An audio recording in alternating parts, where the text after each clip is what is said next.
তাদের কোনো রেহাই নাই। হত্যার বিচার করুক আর না করুক, এদের কোনো রেহাই আর নাই। ভবিষ্যৎ ইতিহাস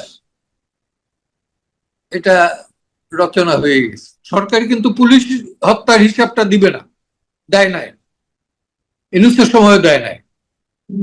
সরকার কিন্তু এই আওয়ামী লীগের সময় যে হত্যাটা হয়েছে সেই হত্যার ফিগার সে তার থেকে অন্তত 6 গুণ বেশি হইল পুলিশ হত্যা হয়েছে, পুরাই মারা হয়েছে। আপনি দেখেন নাই কোথায় পুলিশ ছাত্রদের ঝুলাইছে?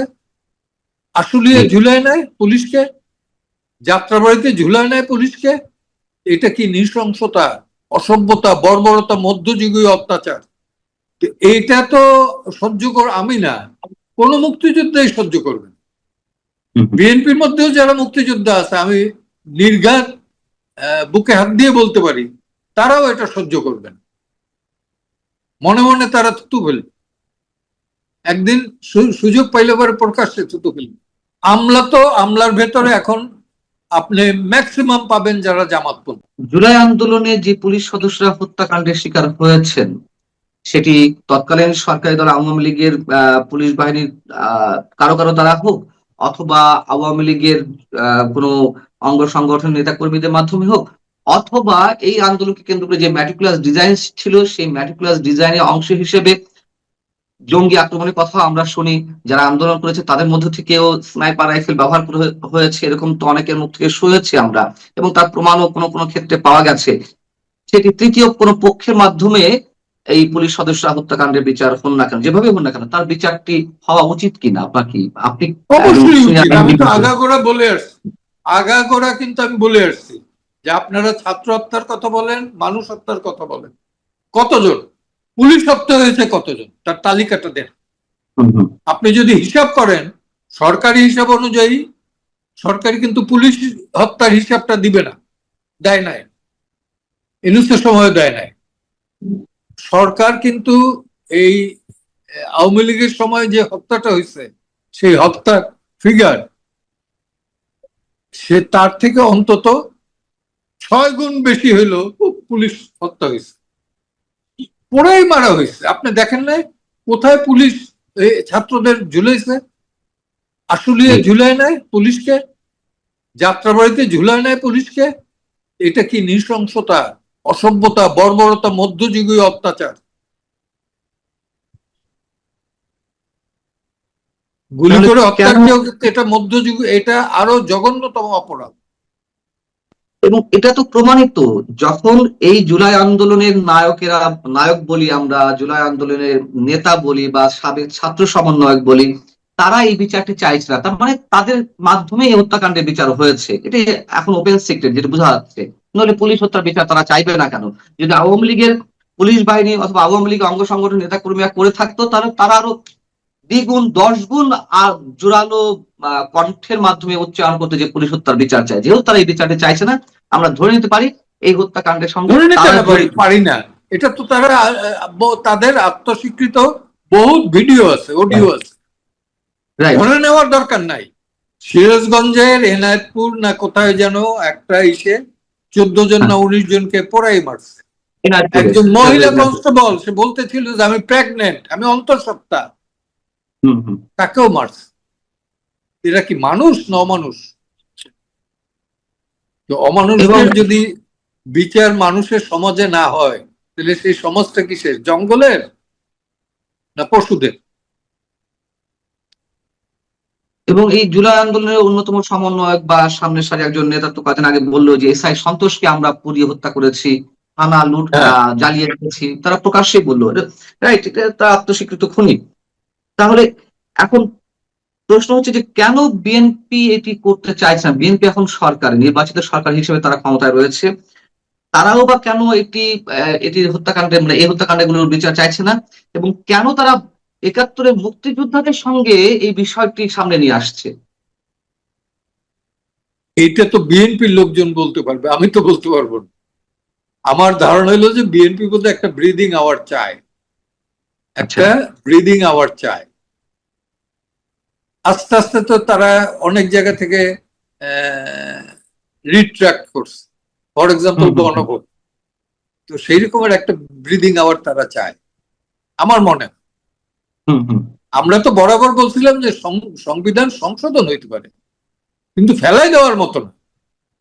আমি নিশ্চয়ই না। বলছিলাম কিনা যে একবার আপনার খেয়াল আছে কিনা, আমি বলছিলাম যে হাত খাই, উত্তেজিত হয়ে বলছি যে সেটা আমার ল্যাঙ্গুয়েজটা বলা ঠিক হয় না, যে হাত কাইটে ফেলাই দেবো।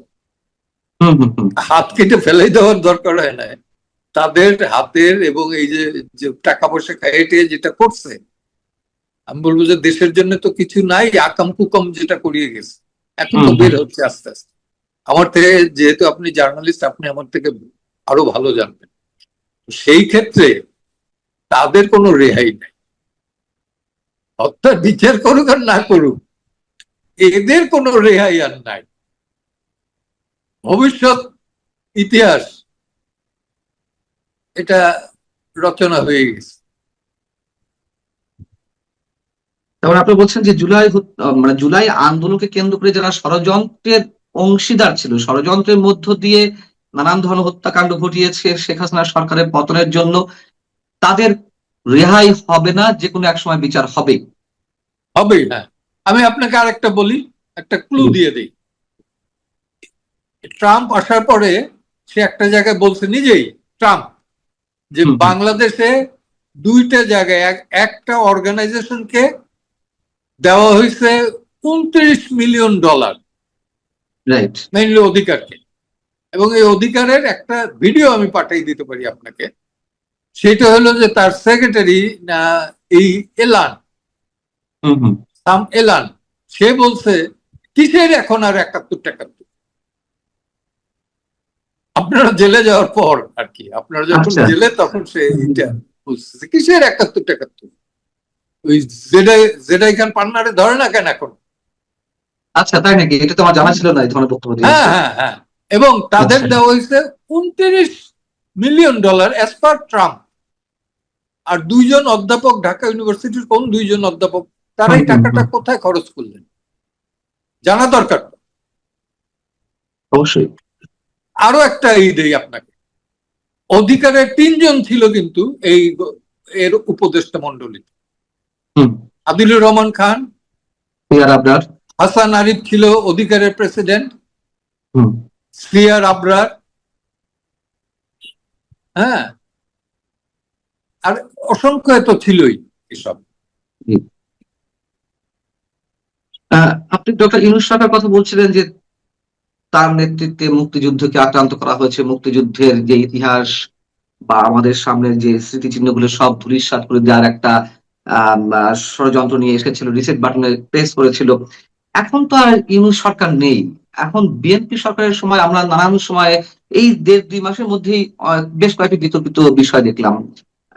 সংসদে যুদ্ধাপরাধের দায়ে যাদের মৃত্যুদণ্ড হয়েছে তাদের জন্য শোক প্রস্তাব আনা হলো। 7ই মার্চ বঙ্গবন্ধু ভাষণ বাঁচানোর দায়ে, অথবা 26শে মার্চ কেউ কেউ শ্রদ্ধা জানাতে গিয়ে শহীদ মিনারে জয় বাংলা স্লোগান দেওয়ার কারণে অনেককে আটক করা হলো, শিশু সহ এইটা নিন্দনীয় 32 জন। অপরাধ। জয় বাংলা স্লোগান বা জয় বঙ্গবন্ধু বলা, এটা কাদের সিদ্দিকও বলতেছেন, লতিফ সিদ্দিকও বলতেছেন, আমিও বলতেছি। আর জয় বাংলা তো এও বলে, ওই ফজলুর রহমান, বিএনপির সংসদ, সেও বলে।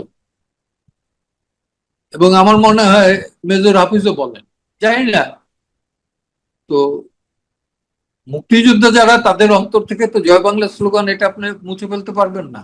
এটা তো কোনো দলের স্লোগান, এটা জাতির স্লোগান, মুক্তিযুদ্ধের স্লোগান, এটা মুক্তিযুদ্ধের স্লোগান। এই জন্য যারা এই করতেছেন, আমি ওই আমার অ্যাসোসিয়েটদের বলে দিছি যে এইভাবে কেউ যদি অ্যারেস্ট হয় তাদের বেইল চাবা, না চাইলে পরে হাইকোর্টে পাঠাই দিব, দেখবো। লড়াই অনবরত চালাই দিতেছে, এটা মিডিয়া আসুক আর না আসুক। ডক্টর ইউনূস সরকার যা করেছে এগুলো তো নতুন করে বর্ণনার কিছু নেই, আমরা তো দেখেছি। সেই জায়গা কি, তো আমরা দেখলাম যে ইউনূস সরকারের বিদায় হলো যে কোনো ভাবে, কিন্তু এখনো এই কাজগুলো কেন ঘটছে? এখনো কি ইউনূস সরকারের প্রেতাত্মা হয়ে কেউ কেউ বর্তমান সরকারের অন্দর মহলে ঘাপটি মেরে বসে আছে? আছে তো, আছে তো, আছে তো, আছে, আছে।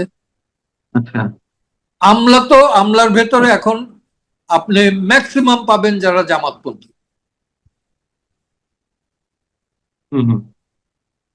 আমলাদের মধ্যে। পুলিশের ব্যাপারটা যেহেতু পুলিশের বিষয়, সেহেতু কিন্তু পুলিশের প্রতি একটা জায়গায় আমি বলি, পুলিশদের এইভাবে হেনস্থা করা উচিত না। এরাই কিন্তু প্রথম 25শে মার্চের রাতে তারা আত্মহতি দিয়েছে, দেশের জন্য শহীদ হয়েছে, এবং পরবর্তীকালে কিন্তু সেনাবাহিনীর চেয়েও পুলিশের অংশগ্রহণ ছিল বেশি। আমি সেনাবাহিনীকে খাটো করছি না, কিন্তু অংশগ্রহণের দিক থেকে। আর দরিদ্র জনগণের তো ছিলই। আমি সব বিষয়ে আরেকটি প্রশ্ন করতে চাই, মানে সবশেষে আহ মঞ্চ 71 অনুষ্ঠানে আমরা যারা উপস্থিত ছিলাম তাদের বিরুদ্ধে তো একটি ফেক মামলা দেওয়া হলো, নিরাপত্তা দেওয়ার নামে আমাদেরকে উল্টো সন্ত্রাস বিরোধী মামলা দেওয়া হলো। আপনার নেতৃত্বে এই মঞ্চ 71 আত্মপ্রকাশ এবং এই সমাবেশটি, মুক্তিযোদ্ধাদের সমাবেশটি বা সেমিনারটি আয়োজন করা হয়েছিল। বেশ ভালো কথা, আমরা যারা উপস্থিত ছিলাম তাদের নামে ফেক মামলা দিয়েছে তখন যারা সরকারের শীর্ষস্থানীয় পর্যায়ে থেকে 71-এ পরাজিত শক্তিদের সম্পূর্ণ ধরনের, মানে সম্পূর্ণভাবে আলো বাতাস দিয়ে আরো শক্তি সঞ্চয় করা হচ্ছিল তাদেরকে। কিন্তু আমরা হঠাৎ করে দেখলাম সেই মঞ্চ 71-এর ঘটনাকে কেন্দ্র করে পরবর্তীতে এসে যখন আমরা যে 18 জন অ্যারেস্ট হয়েছিলাম তাদেরকে জামিন করে দেওয়া হলো, আপনি সহ আরো ব্যারিস্টার সারা হোসেন সহ আরো যারা এই মামলা, এই ধরনের মামলায় লড়েছেন, আপনাদের মাধ্যমে আমরা জামিন পেলাম। কিন্তু সবাই যখন আর একজনও খুব করছেন, সে হলো খোকন, জি জি জি, ঢাকা ইউনিভার্সিটি ল অ্যাসোসিয়েশনের প্রেসিডেন্ট, রাইট। দুলার প্রেসিডেন্ট। অ্যাডভোকেট ফজলুর রহমান সাহেবও, অ্যাডভোকেট ফজলুর রহমান সাহেব আপনার সাথে ছিলেন। হ্যাঁ ছিলেন। তাদের সভাপতি আমরা কৃতজ্ঞ। কিন্তু যে প্রশ্নটি করতে চাচ্ছি, যে মানুষ হয়তো এখনো অনেকে জানে না যে আমরা যারা সবাই জামিন পেয়ে গেছি, জামিন পেয়ে যাওয়ার পরেও ওই মামলায় নতুন নতুন করে বিএনপি সরকারের সময় আটক করা হচ্ছে কাউকে কাউকে। যেমন 3-4 দিন আগে প্রেস ক্লাবের সাবেক সভাপতি, সিনিয়র সাংবাদিক, বিএনপি পন্থী সাংবাদিক শওকত মাহমুদকে আগেই আটক করা হয়েছে অন্য মামলায়, তাকে আবার এই মঞ্চ 71-এর এই ঘটনাকে কেন্দ্র করে শোন অ্যারেস্ট দেখানো হয়েছে। কাজী মামুন, যিনি রওশন এরশাদপন্থী জাতীয় পার্টির যে অংশটি, সেই অংশের মহাসচিব কাজী মামুনকে ঈদের আগে অর্থাৎ 17ই মার্চ তিনি আগে আটক হয়েছিলেন অন্য মামলায়, তার জামিন হলো, জামিন হওয়ার পর আবার এই মঞ্চ 71-এর ঘটনায় তাকেও শোন অ্যারেস্ট দেখানো হয়েছে। ভাইরাস তারা এই এই অনুষ্ঠানে উপস্থিতই ছিলেন না, সিসি ক্যামেরার ফুটেজ আছে, সবকিছুর এভিডেন্স আছে, তারা, আমরা তো উপস্থিত ছিলাম আপনাদের আহ্বানে, আর তারা তো উপস্থিত ছিলেন না, তাদেরকেও এসব মামলায় দেওয়া হচ্ছে। তার মানে কি মঞ্চ 71-কে নিয়ে এখনো নানান ধরনের ষড়যন্ত্র চলছে না, অন্য কোনো বিষয় রয়েছে? আপনার কি মনে হয়? কেউ কেউ চালাচ্ছে, কারণ আমলার ভেতর তো আমি বললাম এখন অ্যাবাভ 60% কিন্তু জামাত আমলাদের মধ্যে।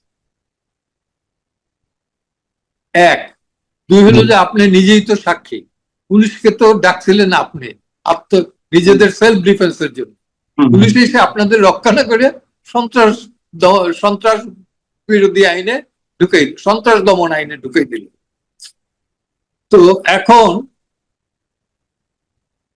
এইটাই বেসিক্যালি যে মুক্তিযোদ্ধাদের প্রাপ্য হইল এইটাই, যে তারা সদা সত্য কথা বলে, চেষ্টা করে, প্রতিবাদ করে। কারণ মুক্তিযুদ্ধের মতো একটা প্রতিবাদী আন্দোলন সারা পৃথিবীতে এইভাবে 9 মাসে 30 লক্ষ মানুষ আত্মাহুতি দিচ্ছে, আপনি ইতিহাসে খুঁজে পাবেন, ইতিহাসে পাবেন।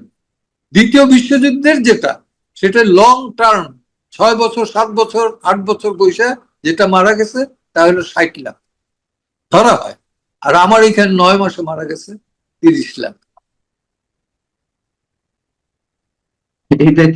এদের মানে এখন এর ভেতরে আমরা যারা বাইচে আছি তারা, আমরাও তো মৃত্যু পথে যাচ্ছি, বেঁচে আছি, এইটাই আল্লাহর কাছে অপার শুকরিয়া, আল্লাহর অপার। আল্লাহর কাছে আপনারা শুকরিয়া জানাচ্ছেন, এবং আমাদের অপার সৌভাগ্য যে এখনো পর্যন্ত আপনাদের মতো কিছু মুক্তিযোদ্ধা আমাদের মাঝে রয়েছেন। এবং আমার একটা কষ্টের বিষয় আছে, এই যে ওই আমার আমি কিন্তু তখন, আপনি জানেন নিশ্চয়ই, যে আমি কিন্তু 1.5 মাস যাবৎ হসপিটালে ছিলাম। ওই ওই 28 সময় আগস্ট যখন মিটিংটা ডাকা হয়, হসপিটাল থেকে আমি আসি, আইসে যখন পুছি তখন কিন্তু দরজার ওইখানেই আমি দাঁড়াবার আগে আমার গাড়ির পেছনে গ্লাসটা ভেঙে দেয়। আমি তখনও বুঝতে পারি না।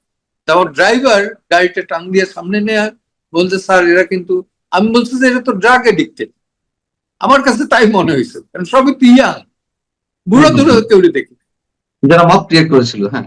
হ্যাঁ, তো সেই কারণে আমার মনে হচ্ছে এটা বোধহয় ড্রাগ এডিক্টেড, গাড়ির উপরে বাড়ি দিয়া ভাইয়ে দেব।